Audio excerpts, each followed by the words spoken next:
iron bender. They were there. For you to be an usher in that church, you must put on tie.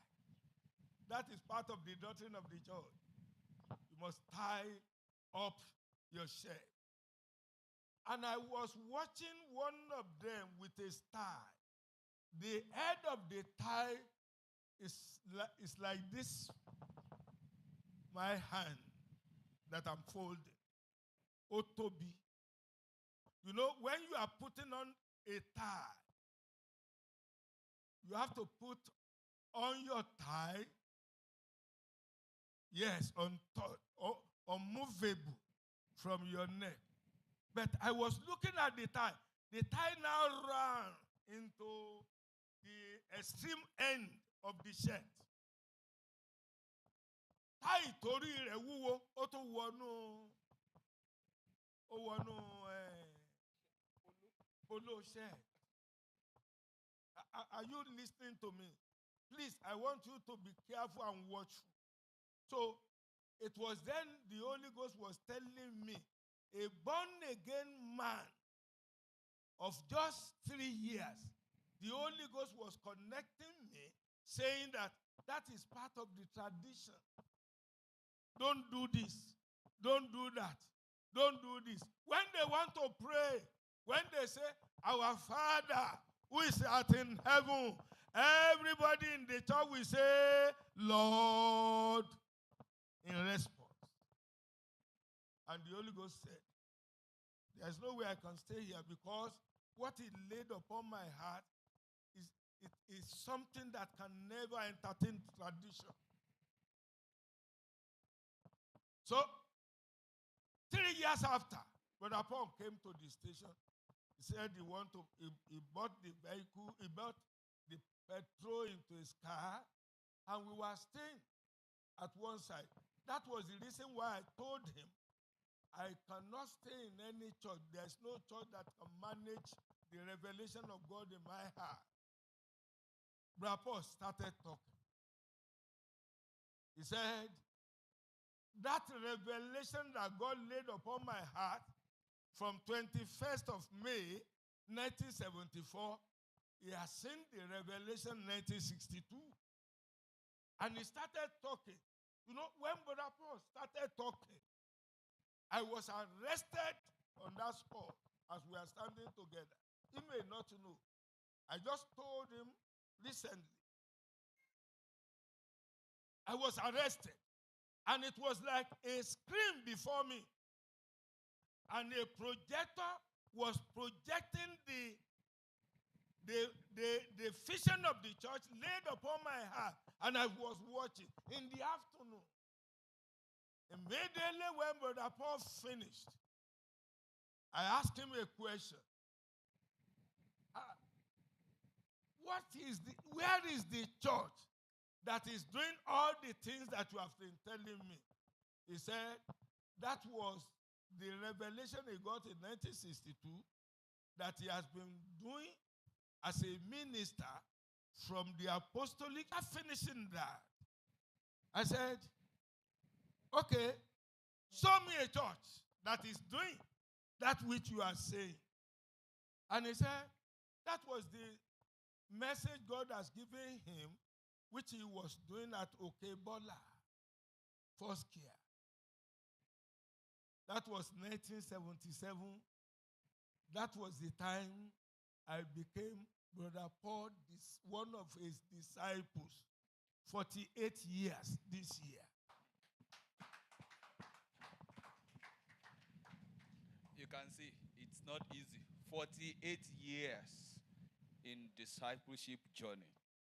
You know, this is really getting interesting.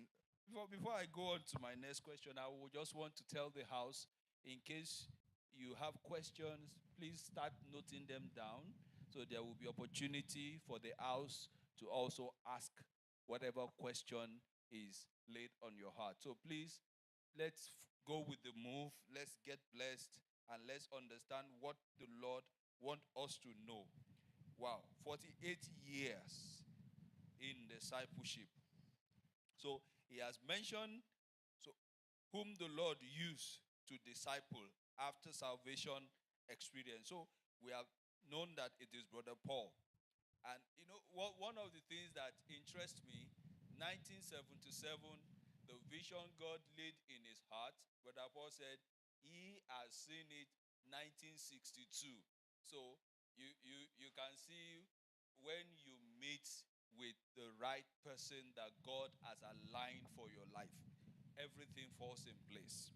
So please, let's move on.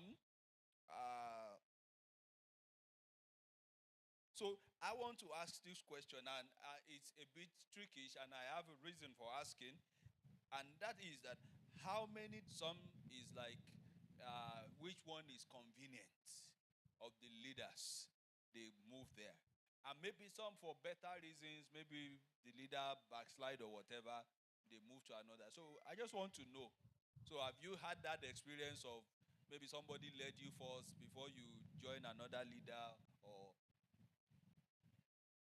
Well, I said that I did not attend any church before.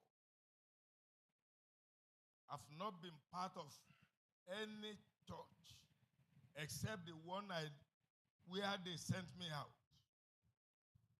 So when I met with Brother Paul, I ignored all the all the team of people that we were going out before.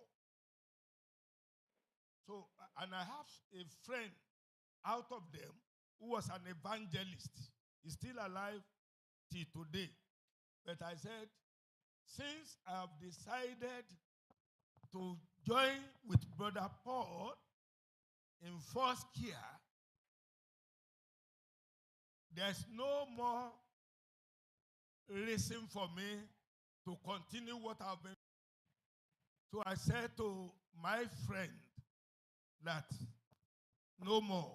God has given me a discipler to follow.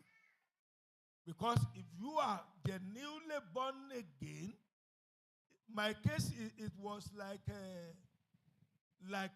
Timothy to Paul. So, since that time, only Brother Paul I have as my leader that I'm following. Though, some people may not like it.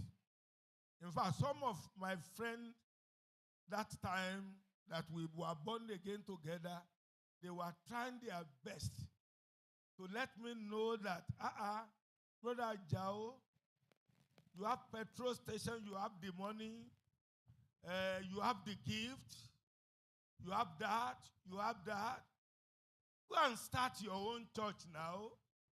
And with what God has laid upon my heart, starting a church, when you hear starting a church, you must run. Because you cannot start a church when you have not gotten to the level where God will back you up with His authority. And I will talk about that later. I think I've answered the question. Yes, sir. Yes, sir. So, I want to ask in a rider to that. So, you have stayed with Brother Paul. How has that journey been? So, how has that journey been with the same leader all these years? What kept you going in that discipleship relationship? Because there will be ups and downs. Were there times that the two of you had disagreements? Were there times that it's like, I go my way, you go your